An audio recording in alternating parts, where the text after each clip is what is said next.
제가 이제 처음 맡게 돼서 뭘 할 수 있을까, 제가 어떤 얘기를 할 수 있을까, 이렇게 좀 생각하다가 그냥 내가 잘하는 걸 하자. 그래서 반은 노래로 때우려고 그럽니다. 그래서 오늘은 노래를 좀 들으시고, 찬양 같이 하시고, 또 제가 짧게 이제 37이 되는데, 이제 36년을 어떻게 보냈는지 그걸 함께 나누는 시간 됐으면 좋겠습니다. 찬양 같이 한 곡 먼저 시작하고 이야기 시작할게요. 제가 그 정동진을 금요일 날 밤에 출발해가지고 어제 왔어요. 그 아이들 데리고 종업여행을 갔다 왔거든요. 근데 표를 못 구해서 입석으로 갔다가 좌석으로 왔는데 완전 비몽사몽입니다. 지금 제가 약간 감기 기운도 있어서 좀 들떨리는 것 같아요. 근데 앞에 나왔더니 그래서 오늘 좀 같이 좀 나누고 좋은 시간 됐으면 좋겠습니다. 네. 네, 주세요.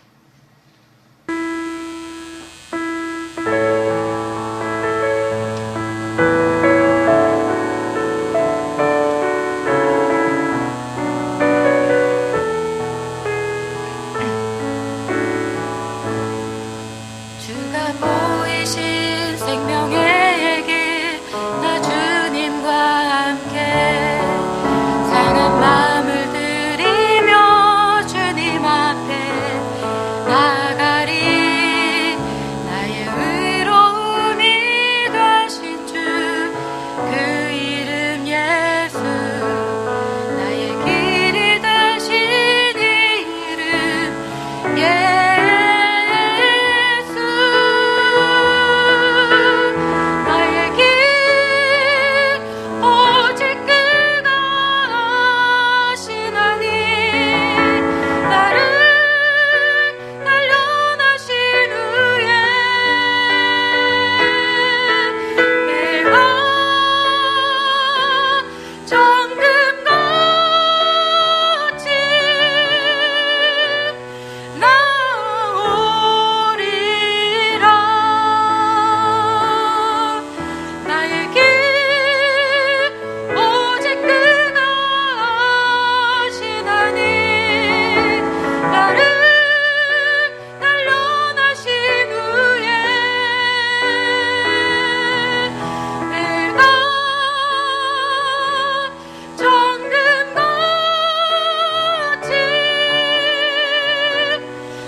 제가 이 노래가 2004년 제가 이 노래를 들을 때마다 2004년 여름이 기억나는데요. 하나님이 저에게 어떤 분이신가, 나는 어떤 믿음의 생활을 하고 있는가 굉장히 고민되고, 또 제가 한 14년간 섬기던 교회를 떠나서 새로운 교회를 이렇게 찾아다니고 있을 때 그 2004년 여름이었어요. 8월인데 비가 무지 많이 왔고요. 교회를 제가 이렇게 방문하려던 교회를 잘 못 찾아가지고 길을 헤매고 막 바지는 다 젖고 조금 늦게 예배에 들어갔는데 그 예배 시간에 이 찬양을 했어요. 찬양을 이제 워낙 사람이 많아가지고 이렇게 본 좌석 말고 옆 좌석에 보조 의자를 앉고 제가 이렇게 앉아서 이 찬양을 부르는데 하나님 꼭 저한테 하시는 말씀 같더라고요, 이게. 저는 잘 모르겠지만 하나님께서 나의 길을 하나님께서 아시고 나를 단련하신 후에 나를 사용하시겠구나, 이런 감동이 떠올라서 제가 이 찬양을 부를 때마다 그 2004년이 기억나는데요. 저는 1977년 6월 3일에 그냥 평범한 가정에서 태어났습니다. 1남 4녀예요. 저희 집이 딸 4세, 아들 하나고요. 제가 그 중에 이제 셋째 딸이거든요. 그냥 평범한 가정이라고 생각하고 평범하게 자랐고요. 제가 하나님을 알게 된 계기는 저희 집이 경제적으로 굉장히 어려운 시기가 있었어요. 그래서 그때 저는 이제 어렸기 때문에 잘 모르지만 돈을 벌어야 됐기 때문에 인천에서 떠나가지고 부천에 신도시가 시작되는 흙바닥에 아파트를 짓고 주택을 올리는 그런 곳에 돈을 벌어야 돼서 부모님이 중국집을 시작하시게 됐어요. 그래서 거기서 저희 집은 경제적으로 가장 어려운 시기였고, 개인적으로 저는 그때 초등학교 6학년이었는데 2학기 때 이사를 하고 나서 일명 왕따라는 지금 이제 기억해 볼 건데, 어느 날부터 아이들이 저와 밥을 먹어주지 않고, 고무줄 놀이도 해주지 않고, 막 그랬던 2학기를 보내서, 제가 좀 그렇다고 막 그 얘기를 막 편안하게 부모님께 하거나, 뭐 친구들과 나눌 사람이 있거나 이런 시기가 아니었고, 되게 그거를 막 삭히고 했던, 저에게도 좀 힘들었던 시기였던 것 같아요. 근데 이제 저희가 중국집을 하고 자녀가 많기 때문에 저희 집 옆에 개척교회가 있었는데, 그 개척교회 사모님이 이제 저희를 교회에 와봐라 이렇게 얘기하셨던 것 같고, 그리고 교회를 나가기 시작했죠.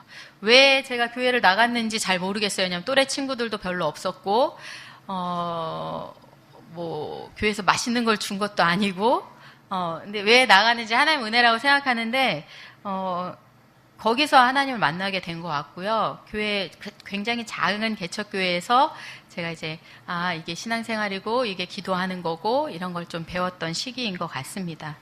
작은 교회에서 한 14년간 섬기게 됐고요. 기억하건대 중학교 1학년, 2학년 때는 학생회가 2명, 선생님이랑 이렇게 옹기종기 앉아서 예배 드렸던 기억이 나고, 조금씩 커가면서 이제 중학교, 고등학교 되면 늘 이제 학생회장을 해야 되고, 이렇게 말투 때문에 그런지 사람들이 이렇게 제가 앞에 나가면 굉장히 잘할 줄 아셨나 봐요. 그래서 늘 가면 이렇게 리더가 되고 막 부담스러운 자리가 되니까 하나님께 굉장히 원망했던 것 같아요. 그러니까 왜 이렇게 저는 원하지도 않는데 이렇게 항상 리더가 돼야 되고 힘든 일들을 좀 해야 되나 늘 그런 고민이 있었고, 청년이 돼서도 이제 청년회장을 하거나 수련회를 가면은 거의 뭐 전도사죠. 수련회 책자도 다 제가 만들어야 되고 답사도 전도사님이랑 같이 가야 되고 뭐 일주일 내내 막 학교에서도 어떻게 하면 뭘 잘 만들 수 있을까 막 이렇게 고민했던 것 같고, 그렇게 좀 시간을 좀 보내다가 20살 정도 되던 해에 제가 어느 날 내 자신을 좀 돌아보니까 내 안에 좀 하나님이 없다 이런 생각이 들더라고요. 교회 일은 열심히 하고 하나님 일은 열심히 하지만 내가 하나님하고 진짜 교제를 하고 있는 거고 내가 어떤 믿음을 갖고 있는지에 대해서 굉장히 고민이 되던 시기에 어느 날 나를 돌아보니 제가 이렇게 말씀을 읽고 있지 않는 거예요. 그러니까 교회는 열심히 다니고 일은 열심히 하고 있는데 하나님하고 교제를 하고 있다는 느낌은 들지 않고 그 교회에서의 사역이 저한테는 짐만 되고, 그래서 아마 20살 때 정도에 개인적으로 말씀 묵상을 시작하게 됐던 것 같아요. 큐티를 이렇게 뭐 작지만 뭐 짧게라도 묵상을 좀 하고 그렇게 됐던 시기인 것 같고, 대학을 이제 수학과를 진학을 하게 돼요. 저 이제 지금 현재 수학 교사를 하고 있거든요. 근데 이제 교사가 될 줄은 정말 몰랐어요. 고등학교 때도 교사를 꿈꾼 적이 없고요. 수학을 전공하게 되리라고도 몰랐었고, 사실 이제 수학과에 가서 2학년 정도 다니고 나서는 공부하기 싫더라고요. 수학과를 내가 계속 해야 되는지. 그래서 휴학을 하게 되죠. 무서운 아버지를 설득을 해가지고 1년을 휴학하겠습니다 하고 이제 휴학을 하고 1년 동안 이제 공부를 하게 돼요. 근데 그 시기가 저에게 있어서 굉장히 중요한 시기였거든요. 이제 22살, 21살, 22살 되던 해에 제가 이렇게 재수를 하는 1년 동안에 시키지도 않았는데 이렇게 새벽 예배를 이렇게 나가곤 했어요. 이제 저희 엄마가 오늘 안 오셔가지고 잘 모르실 거예요. 재수하는 1년 동안에 새벽 예배를 가는데 부모님이 교회 다니는 거 별로 안 좋아하셨기 때문에, 게다가 이제 재수를 하는데 또 아침에 교회를 간다 이런 게 조용히 다녀야 됐거든요. 그래서 이제 4시쯤에 학교 가는 척 이제 일어나서 교회를 그냥 동네에 있는 교회를 가는 거예요. 동네에 있는 교회에 가서 이제 새벽 예배를 드리고, 이제 제 몸이 조그맣잖아요. 가방은 막 바리바리 싸가지고 막 제가 인하대 나왔거든요. 그래서 인하대 도서관으로 또 이제 발걸음을 옮기고 그렇게 1년을 보냈는데, 굉장히 저한테는 하나님이 저를 만나주신 시기였던 것 같아요. 새벽 예배 동안에 별거 없고, 졸린 날은 그냥 설교 듣고 아니면 뭐 잠을 자고 뭐 기도한답시고 이렇게 누워있다가 오고, 그렇게 1년을 좀 보냈는데 그간에 하나님이 저를 이렇게 만지시고 성령이 부어주신 은혜가 굉장히 컸기 때문에 자연스럽게 이렇게 하나님과 교제하게 되고, 또 내가 만약에 복학을 하거나 다시 입학을 하게 되면 아이들에게 좀 복음을 전해야겠다 이렇게 막 미쳤죠. 제가 갑자기 막 불 받아가지고 제 스스로 생각할 때 막 그랬던 시기를 좀 보냈고, 1년을 좀 끝내고 났을 때는, 사실 이제, 성공하지 못했어요. 이렇게 재수의 시간을 성공하지 못했고, 대학에 이제 다시 이제 복학을 하게 됐죠. 수학과를 복학을 하게 되고, 근데 이제 복학을 하고 나서 제가 느꼈던 게 하나님이 저는 수학을 별로 그러니까 수학과를 계속해서 공부하는 게 원하지 않는다고 생각했는데 복학을 하고 났더니 그 공부가 너무나 재밌고 이게 또 나한테 참 맞는 일이고 또 그 수학을 계속 했을 때 제가 그 교사가 되는 길이 하나님이 나한테 주신 일이구나라는 거를 그 복학을 하고 깨달았던 것 같아요. 근데 그 시기를 제가 이렇게 돌이켜보건대 제가 재수했던 그 1년의 그 새벽 예배 기간 그리고 그 새벽 예배를 시작하게 되니까 이렇게 꾸준히 하게 되더라고요. 그래서 대학을 졸업하는 시기까지 했었던 한 2, 3년의 새벽 예배 기간 동안에 하나님이 나를 그 교사로 부르셨구나라는 확신을 많이 주셨어요. 그래서 학교에 오게 됐죠. 예. 그때는 제가 이제 교사를 1년을 재수했거든요. 그 교사 시험을 졸업하자마자 봤는데 좀 떨어졌고 2년을 이제 다시 재수해가지고 교사가 됐는데 혹시 이제 제 또래의 저의 이제 젊은 세대의 교사들한테 물어보면 임용고사 준비하는 시기가 어땠냐 이렇게 묻는다면 굉장히 지옥 같다 이렇게 얘기하는데 저 개인적으로는 굉장히 즐거웠어요. 왜냐하면 그 안에 내적인 확신, 하나님 나를 부르셨고 내가 떨어졌지만 뭐 다음에는 되겠지 이런 확신이 있었기 때문에 그 당시 이제 노량진에 가서 그 저희 교회 청년 애들 고3 애들 불러다가 빵 사주면서 성경 공부하고 막 이랬거든요. 미쳤죠. 제가 무슨 뭐 배운 것도 없는데 애들 불러다가 나오라 그래가지고 저는 이제 저의 재수 공부를 하고 아이들은 아이들대로 이제 자기 공부하는 애들 데리고 나와서 네가 말씀으로 잘 성장해야 된다. 그래야 대학을 가서 성공할 수 있다. 이래가지고 애들 막 불러다가 아무것도 모르는 제 이제 22살, 3살 때 됐을 때 아이들하고 같이 그 당시 이제 청년들하고 같이 성경 공부하고 이랬던 시기가 저한테는 굉장히 즐거웠던 시기고 그리고 2002년에 제가 임용을 받게 돼요.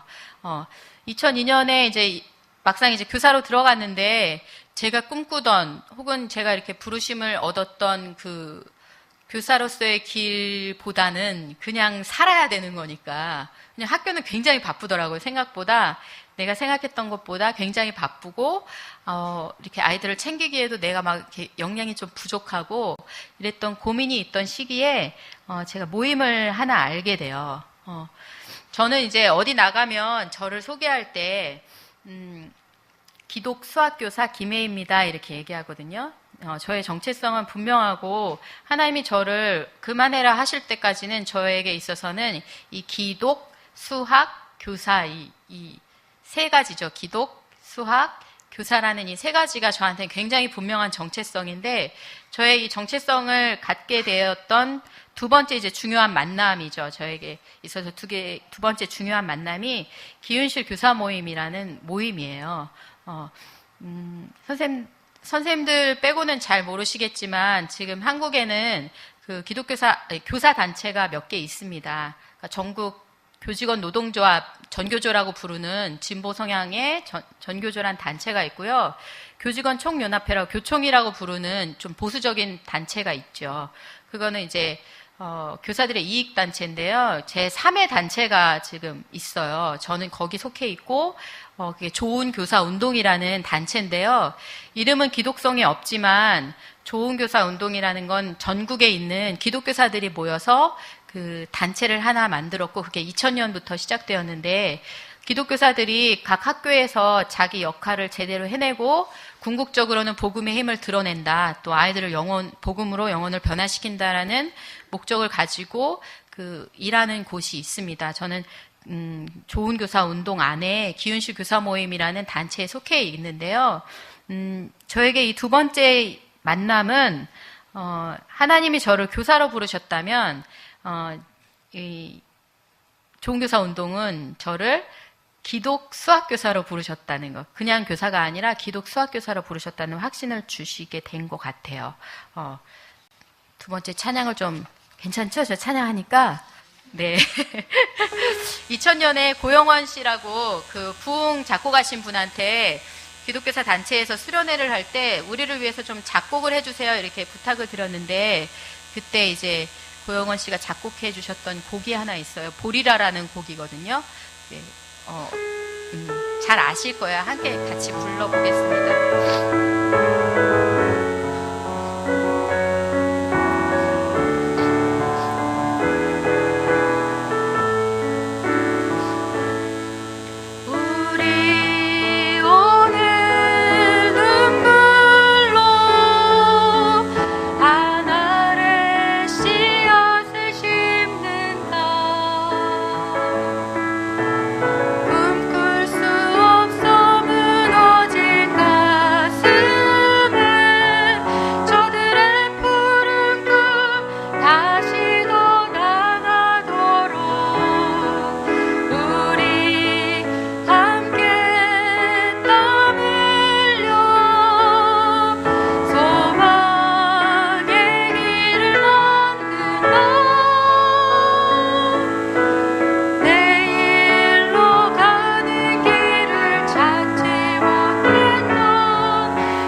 그날에 우리 보리라 새벽에 이슬 같은 저들 일어나. 그러니까 2000년에 굉장히 사회적으로 문제가 됐던 게 이 촌지 문제예요.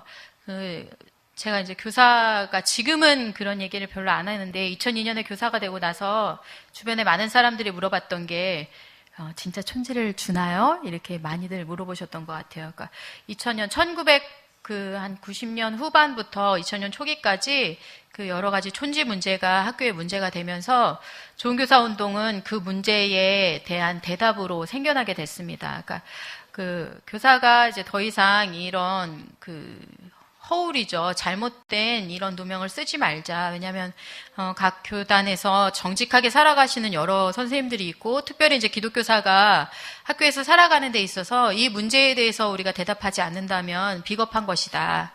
그리고 그 학교에서 정직하게 그 일들을 감당하는 것이 우리의 역할이다라고 고민하셨던 분들이 좋은 교사 운동을 태동하게 됐고, 저는 이제 한참 있다가 거기에 참여하게 되죠. 그러니까 기독인이다라고 생각하면 열심히 교회 생활하는 것, 제가 보아왔던 그냥 기독인들이었는데, 제가 봤던 그 기독교사들은 교회를 다니는 것 이상이더라고요. 하나님은 분명히 우리를 교사로 부르셨다면 각 학교 현장에서도 우리가 그 정직하게 살아내고 하나님을 믿는 것에 대한 그 분명한 확신을 가지고 그것에 맞게 살아가는 것, 그것이 하나님은 우리에게 주신 사명이고, 제대로 가르쳐야 되는 것도 우리의 사명이고, 제대로 아이들을 양육하는 것도 우리의 사명이라는 것, 그것이 저에게 있어서 굉장히 중요한 정체성이고요. 그래서 오지랖 넓게 잘 다녀요. 정동진 여행 누가 시키지 않았거든요. 근데 아이들 40명 데리고 선생님들 5분이랑 해서 아이들하고 같이 가는 이유는, 할 수 있을 때 아이들에게 좀 의미 있는 경험을 해주는 것, 그것이 이제 제 역할이라고 생각하기 때문이고, 누구보다 어떤 선생님보다 학급 운영에 성공하고 싶고, 또 어떤 선생님보다 제가 이제 수학을 가르칠 때 아이들이 수학을 즐거워했으면 좋겠어요. 저는 아이들이 저에게 수학을 배웠을 때 좋은 대학을 갔습니다 이렇게 하는 것, 혹은 선생님의 수업의 문제풀이가 저에게 엄청난 도움이 됐어요, 이런 대답을 듣고 싶지 않아요. 저는 그렇게 아이들을 수학을 가르치고 싶지 않고, 저에게 수학을 배우고 난 아이들이 선생님 참 수학에 의미 있는 과목이라고 생각되고 이렇게 좀 즐거웠어요. 이렇게 얘기했으면 좋겠고, 하나님이 수학을 우리에게 주신 이유는 그것이라고 생각합니다. 교육이라는 것이, 지금 현재 그 입시에 굉장히 매몰되어 있어서 좋은 성적을 내고 앞장서게 하는 것이고 경쟁에서 살아남는 것이라고 생각하겠지만, 하나님이 우리에게 교육을 주신 이유는 경쟁에서 살아남아라라고 하는 게 아니라 우리가 그 배움에서 즐거움을 느끼고 그것을 통해서 많은 사람들을 행복하게 하고 또 나의 배움이 많은 사람과 많은 인류를 좀 유익하게 한다면 그것이 참 교육이라고 생각하거든요. 이렇게 얘기할 수 있는 이유는 저에게 공동체가 있기 때문이에요. 저는 저에게 있어 세 가지 중요한 공동체를 뽑으라면 첫 번째는 이제 가정이고요. 두 번째는 교회고 세 번째는 모임입니다. 저는 교회와 그 기훈씨 교사 모임이 똑같거든요. 저에게 이제 여러분들은 저한테는 가족이거든요. 그래서 제가 할 수 없는 이야기, 밖에 나가서 할 수 없는 이야기들을 정말 편하게 하는 편이고요. 좀 굉장히 좀 편안하게 얘기하는 편이에요. 그것 못지않게 기훈씨 교사 모임은 저에게 그런 곳이에요. 따뜻한 곳, 저를 받아줄 수 있는 곳, 저를 성장시키는 곳. 그런 공동체로 제가 있다는 게 굉장히 행복하고요. 제가 그 말씀을 오늘 어떤 걸 뽑을까 하면서 이사야 말씀을 뽑은 것은 그 이사야 말씀을 읽을 때마다 저에게 하나님 참 위로를 주신다는 것.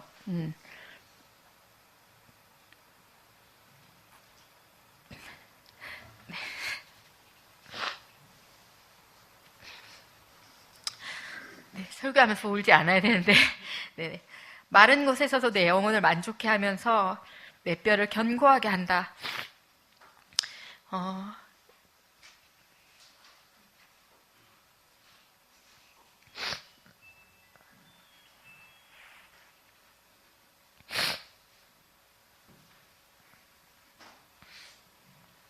학교에 있으면 그 아이들을 양육하는 것 못지않게 그 복음으로 아이들을 이렇게 훈련시키고 이런 것들도 굉장히 중요하거든요. 그러니까 전에 학교에 있을 때 아이들하고 학교 예배를 했었는데, 그 공립학교에서 제가 이제 공립학교에 있거든요. 공립학교에서 종교적인 행동을 한다라는 거는 사실 좀 무모할 수 있어요. 왜냐면, 지금 현재 우리나라에서 기독교가 그 핍박을 받는 이유는 참 부유하게 됐기 때문이라고 생각하거든요. 교직이 처음 들어와서 2002년과 지금 2013년을 좀 비교하자면은 교회에 다니고 있다라는 게 예전에는 그 핍박이라는 게 그냥 종교적인 행동을 하지 말아야 된다 이렇게 했지만 지금 10년 정도 이렇게 지나고 나서 지금은 교회가 그 역할들을 하지 못하고 사회에서 욕을 많이 먹고 있기 때문에 그게 이제 종교적인 행동으로 학교에서 드러난다는 게 쉽지 않아요. 근데 아이들에게 늘 부탁하고 또 하나님 저에게 주신 거는, 우리는 굉장히 소그룹이고 지금 보기에 굉장히 연약하지만 하나님이 우리를 통해서 정말 이 말씀이죠. 물된 동산 같고 물이 끊어지지 않은 샘 같을 것이다. 우리가 부유하게 되는 것이라고 생각하지 않아요. 이 물된 동산 같고 물이 끊어지지 않은 샘 같을 것이라는 것은 복음이 흘러가서 많은 사람들을 행복하게 하는 거라고 생각하거든요. 제가 있는 곳에서 저 때문에 많은 사람들이 유익하고 제가 조금 헌신하고 조금 더 많이 일할 때 사람들이 조금 더 덜 부담스럽고 또 같이 일하는 것을 굉장히 유익하게 생각하는 것.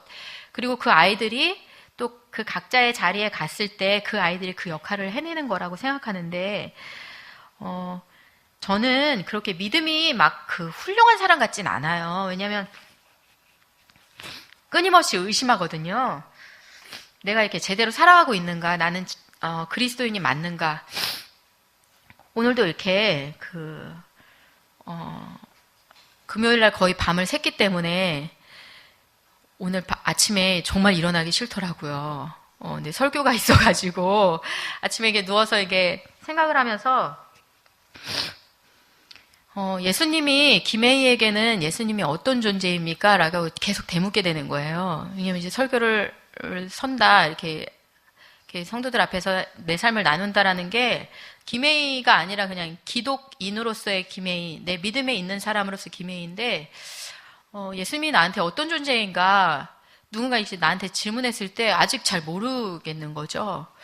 예수님이 도대체 저한테는 어떤 존재이십니까? 어떤 존재이죠? 제가 어떤 믿음의 사람이죠? 이렇게 질문을 막 누워서 막 여러 가지 생각을 하는데 잘 모르겠어요.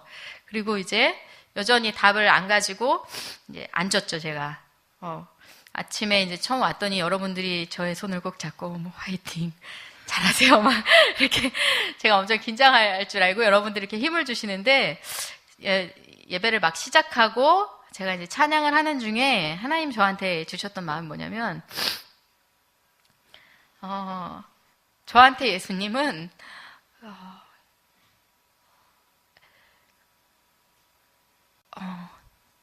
내가 그냥 편안히 와서 눈물을 흘릴 수 있는 분인 것 같아요. 제가 오늘 아침 저에게 주셨던 마음인데 사실 엄마 아빠에게도 제가 편안히 가서 내가 이렇게 힘듭니다 이렇게 하면서 울어본 적이 없고 또 물론 이제 성도님들 같이 있는 지체들 앞에서도 이렇게 울 수 있지만 이렇게 그렇게 편안하진 않은 것 같아요. 누울 자리를 보고 내가 울어야 될 곳인가 아닌가를 보는데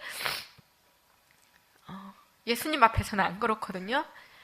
울고 싶으면 찾아가서 울면 되고 또 제자리에 가서 그냥 예수님 하면 그냥 편안하게 될 수 있는 김혜희에게 예수님은 그런 분이구나.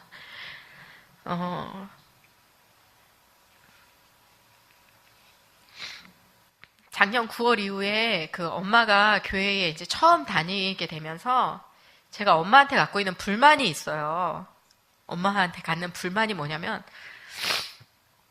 모든 어머니들은 다 그렇겠지만 그 인생의 모든 문제를 본인이 다 쌓았고 그것 때문에 너무 힘들어 보여요. 막 지쳐 보여요. 왜 저렇게 사나? 그냥 이 짐을 좀 내려놓고 좀 예수님께 좀 내려놓고 하나님께 좀 내려놓고 하면 어떨까 이렇게 막 되게 불만이었는데 오늘 알았어요. 제가 그 불만을 할 수가 없구나.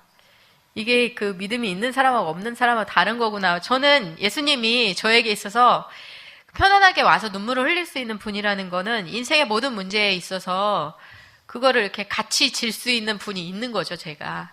그러니까 엄마한테 그거를 요구하면 안 되겠구나. 엄마한테는 좀 시간이 좀 필요하겠구나라는 게 오늘 생각이 좀 드네요. 저희 엄마가 무슨 이유로 교회를 같이 다니게 되는지 또 나오고 계신지는 잘은 모르겠지만 엄마가 저만큼 예수님 앞에서 울 수 있고 그 인생의 짐을 덜게 될 때 참 행복하겠다. 왜냐면 저는 그 인생의 여러 가지 문제와 짐에 대해서 답은 아직 모르겠지만 그거를 이제 나눠질 수 있는 혹은 내가 그냥 탁 내려놓을 수 있는 분이 있다라는 게 저한테는 큰 행복이고 그게 큰 힘이라는 걸 제가 알기 때문인데요.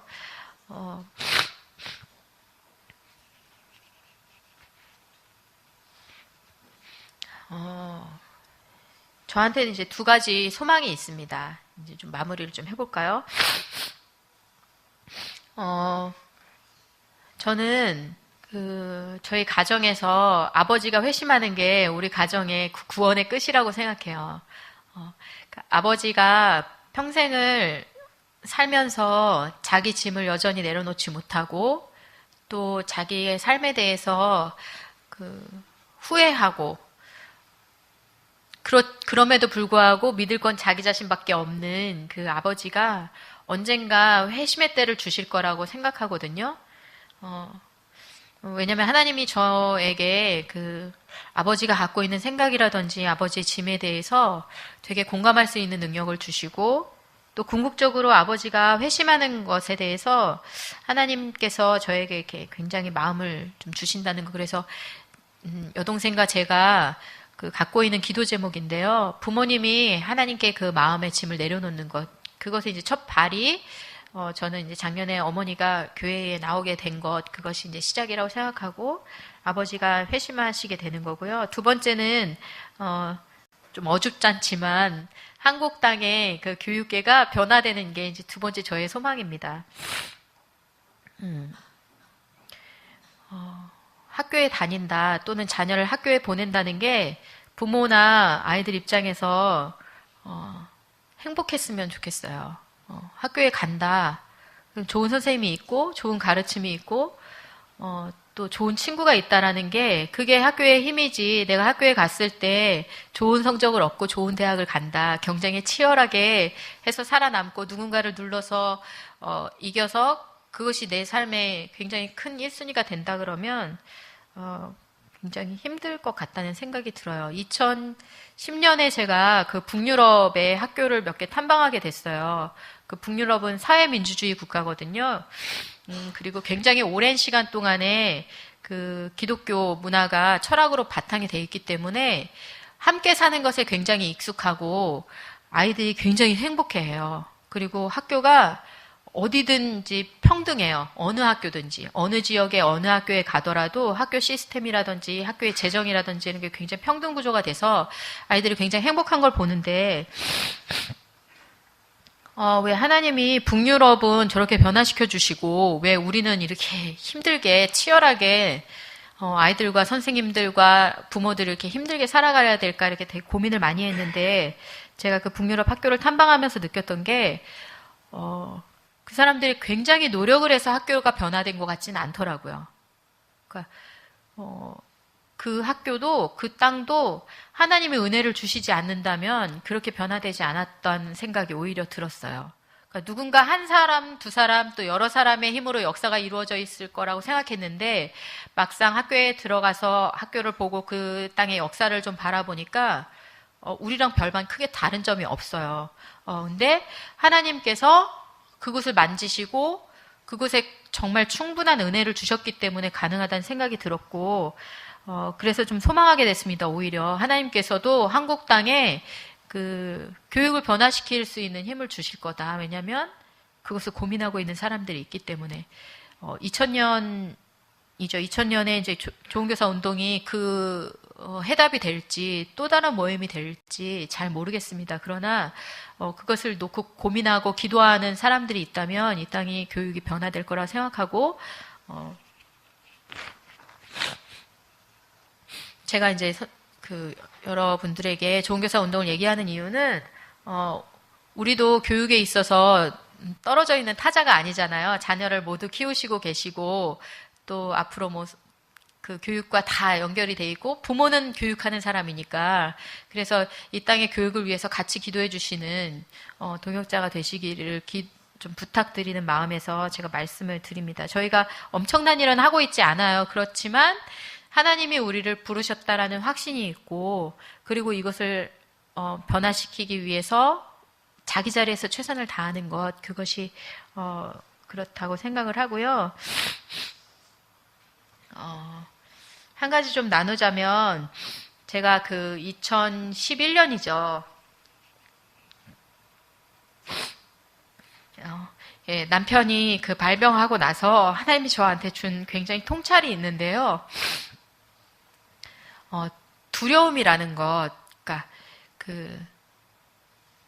뭐 죽는다 혹은 망한다 이렇게 결론이 나 있는 상태에서 그 갖는 두려움과 막연하게 네가 언제 죽을 거야 라든지 네가 언제 망할 거야 라는 그 결론이 없는 상태에서의 두려움이 가장 큰 적이다 이런 생각이 들었어요.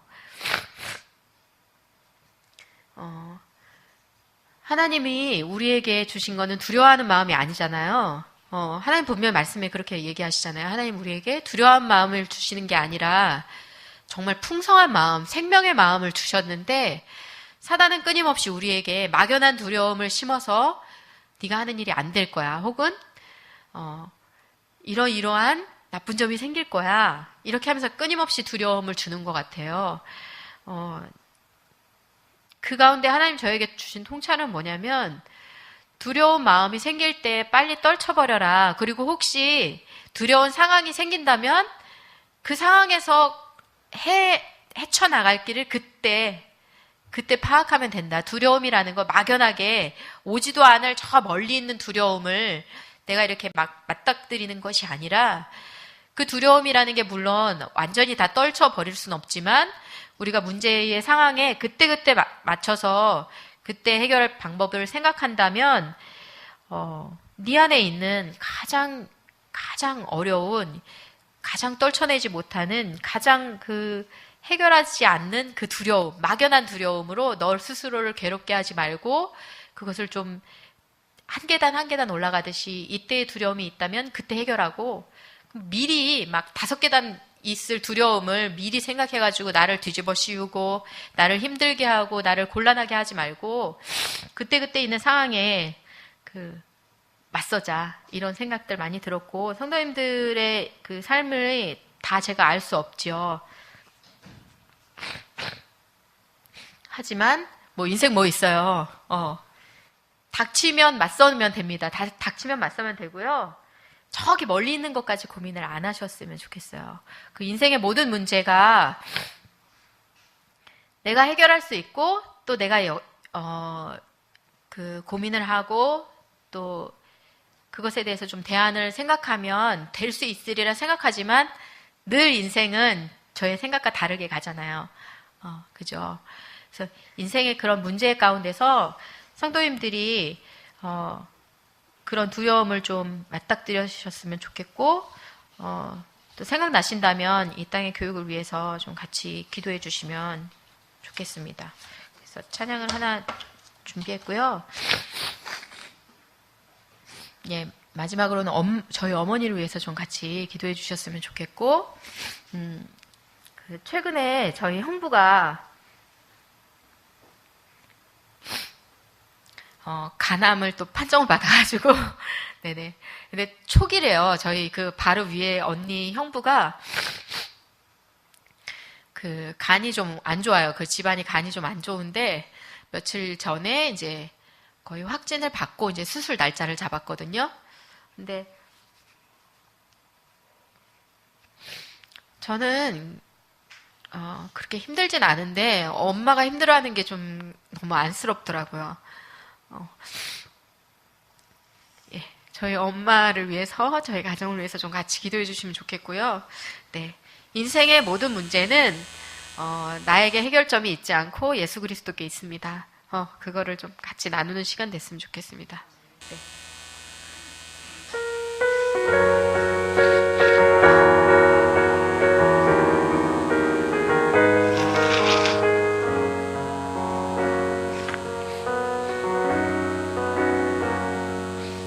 수많은 무리들 줄지어 그분을 보기 위해 따르네.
기도하고 싶습니다. 우리가 더한 공동체예요.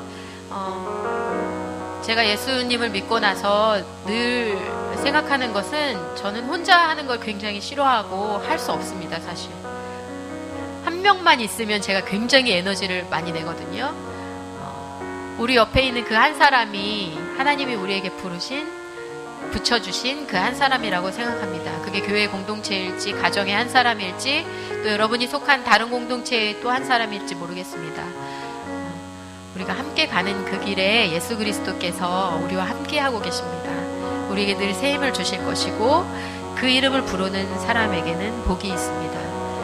그 복이 어떤 복인지는 다 알고 계실 거예요. 일반적으로 말하는 세상의 복이 아닐 수 있습니다. 그러나 하나님께서 주시는 그 평안함은 어떤 것도 채워줄 수 없는 것이거든요. 하나님, 우리가 가는 그 길에 하나님께서 동행하신다는 것 감사드리고, 또 내가 누군가에게 그 길에 동행하는 한 사람이 되도록 해주십시오.